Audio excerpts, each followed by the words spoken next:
কল্যাণী বিশ্ববিদ্যালয়ের অন্তর্গত সমস্ত কলেজগুলিতে যে সমস্ত ছাত্রছাত্রী এই বছর থার্ড সেমিস্টারে পলিটিক্যাল সায়েন্স মেজর নিয়ে পড়াশোনা করছো, তোমাদের জন্য আজকে আরো একটি গুরুত্বপূর্ণ আলোচনা। এর আগের আলোচনাতে আমরা থার্ড সেমিস্টারের পলিটিক্যাল সায়েন্সের 2020-র প্রশ্নপত্রটা আলোচনা করেছিলাম বা দেখেছিলাম। তো আজ 2019-এরটা দেখেছিলাম। তো আজকের আলোচনাতে আমরা 2020-র প্রশ্নপত্রটা আলোচনা করব। তো তোমরা ভিডিওটি দেখো এবং এই প্রশ্নগুলো তোমাদের জন্য গুরুত্বপূর্ণ, কারণ প্রিভিয়াস ইয়ারের প্রশ্ন থেকে তোমাদের প্রচুর প্রশ্ন কমন আসে। তো প্রথমে আমরা 2 মার্ক দিয়ে শুরু করব। 2 মার্কের প্রথম প্রশ্ন হচ্ছে, শ্রুতির নিহিতার্থ কি? 2 নম্বর হচ্ছে, প্রাচীন ভারতে শ্রমণবাদের মূল লক্ষ্য কি ছিল? 3 নম্বর প্রশ্ন হচ্ছে, প্রাচীন ভারতীয় রাষ্ট্রচিন্তার 2টি বৈশিষ্ট্য উল্লেখ করো। 4 নম্বর প্রশ্ন হচ্ছে, প্রাচীন ভারতীয় রাষ্ট্র দর্শনের বিকাশে পাণিনি কিভাবে অবদান সৃষ্টি করেছিলেন? এবার আসছি আমরা 5 নম্বর প্রশ্নতে। দণ্ড ও দণ্ডনীতির মধ্যে মূল পার্থক্য উল্লেখ করো। 6 নম্বর প্রশ্ন, শান্তি পর্বের উপপর্বগুলি কি কি? 7 নম্বর প্রশ্ন, মনুর রাজধর্ম তত্ত্বটি সংক্ষেপে ব্যাখ্যা করো। 8 নম্বর প্রশ্ন, বৌদ্ধ রাজনৈতিক চিন্তায় দীঘা নিকায়া কি? 9 নম্বর প্রশ্ন, কৌটিল্য কিভাবে তার সপ্তাঙ্গ তত্ত্বে জনপদের ব্যাখ্যা দেন?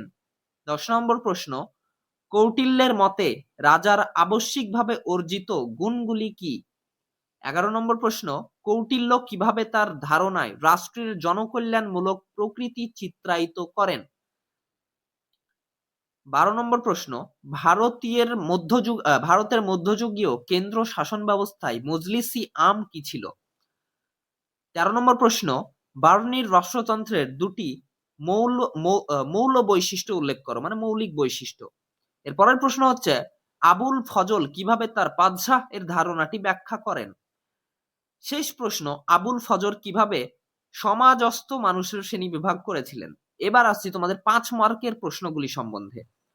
5 মার্কের প্রথম প্রশ্ন হচ্ছে, প্রাচীন ভারতীয় রাষ্ট্র দর্শনের উৎস হিসাবে মহাকাব্য সমূহের ভূমিকার মূল্যায়ন করো।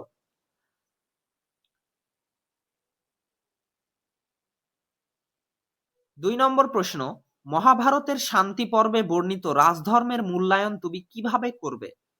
3 নম্বর প্রশ্ন, গৌতম বুদ্ধের রাজপদ সম্পর্কিত তত্ত্বের উপর একটি টীকা লেখো। 4 নম্বর প্রশ্ন, কৌটিল্য কিভাবে তার রাজমণ্ডলের ধারণা ব্যাখ্যা করেন? 5 নম্বর প্রশ্ন, বার্নির আদর্শ রাষ্ট্র ব্যবস্থা সম্পর্কিত ধারণার উপর একটি টীকা লেখো। 6 নম্বর এবং শেষ প্রশ্ন 5 মার্ক থেকে, আবুল ফজলের রাজতান্ত্রিক সরকারের ধারণার বৈশিষ্ট্য মণ্ডিত দিকগুলি কি? এগুলো হচ্ছে তোমাদের 5 মার্ক থেকে। এবার 10 মার্ক থেকে কোন প্রশ্নগুলো? প্রথম প্রশ্ন হচ্ছে, প্রাচীন ভারতীয় রাষ্ট্র দর্শনের মূল উৎসগুলি সংক্ষিপ্তভাবে আলোচনা করো। 2 নম্বর প্রশ্ন হচ্ছে, পররাষ্ট্রনীতি পরিচালনায় কূটনীতি সম্পর্কে কৌটিল্যের মত বিশ্লেষণ করো। 3 নম্বর প্রশ্ন, ভারতীয় মধ্যযুগীয় রাষ্ট্রচিন্তার প্রধান বৈশিষ্ট্যগুলি সংক্ষেপে ব্যাখ্যা করো। এবং শেষ প্রশ্ন 10 মার্কের, কবিরের ধর্মীয় সমন্বয়বাদীর ধারণা মূল্যায়ন করো। তো এই প্রশ্নগুলি ছিল তোমাদের 2020 সালে। এর পরের ভিডিওতে আমরা অবশ্যই 2021 সালের প্রশ্নপত্রটি আলোচনা করব।